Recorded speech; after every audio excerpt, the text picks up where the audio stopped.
Mike was my roommate here at USC, and in 1981 he was riding a motorcycle. We were both graduated. He was riding a motorcycle down in the desert and flipped over the handlebars and was paralyzed from the chest down.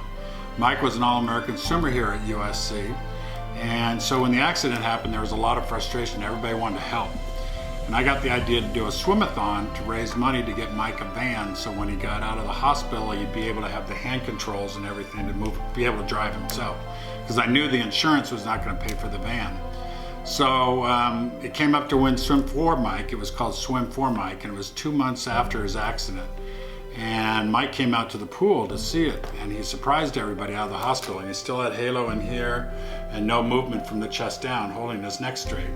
And he saw all the money that we raised, and he said, my dad's gonna swim for me this year and I'm gonna swim in it next year. And that's when the light bulb went off that we'd do Swim with Mike.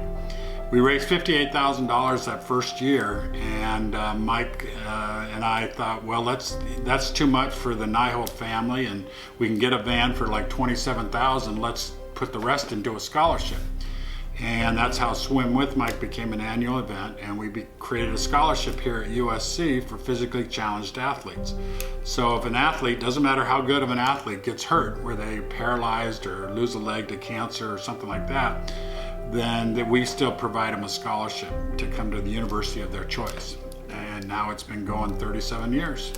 This last year we hit 1.3 million, and we've been over $1 million for the last 8 years, I think. And overall it's $20 million almost. Alejandro Mendoza has been instrumental in putting on the annual barbecue for us, and I think he's taken it over from his grandfather, and I'm grateful for that, because then I know the barbecue is in good hands and understands the magnitude of the event and how much work goes into the preparation and the execution of the event, which is feeding over 1,500 people, including the USC football team, all within 2 hours, and making sure that everybody has well-cooked beef and gets all the goodies that go with it. Make sure we have enough plates and all the other stuff. And it's actually, from my standpoint, it's something I've never had to worry about, and I know I don't have to worry anymore. Pete was Hollywood, and he brought a lot of, and he liked the program, and he felt good about the program. In fact, he brought us Jake Olson, who's now on scholarship.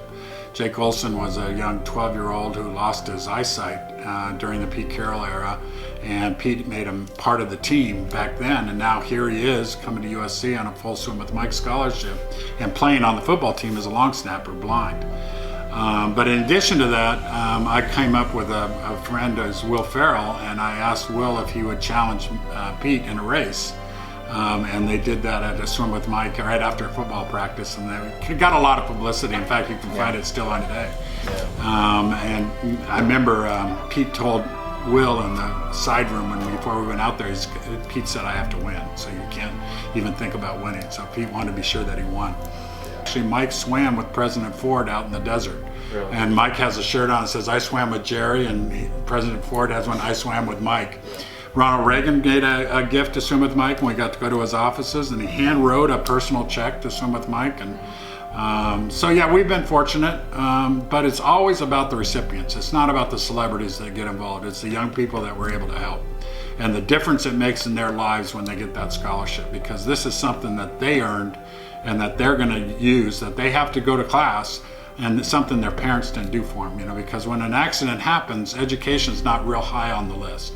They're redoing the house, they got medical bills, all those other things. But we found, and this is by accident because we didn't plan it, that education is the great equalizer, and they're going in, and it helps them with their self-esteem, their independence, and they're going to say, I can do this. I can create a new future. Even though I can't walk or I can't run like I used to, I can still go to school and I can do this, this, and this. And so it really creates a future for them that is really quite beautiful to see, and how they grow up and become so independent, and their self-esteem. Without that volunteer support and the willingness to do it every year, this wouldn't have happened. I always worry when we start a new tradition or we add something or I get somebody, how do I maintain them? But I think that everybody has such a good experience at the event that they want to come back and they want to help more, and they want to do it again. When is it? I don't want to miss it. I'm going to be there. And I have found in my job is it's harder to get people's time than it is their money.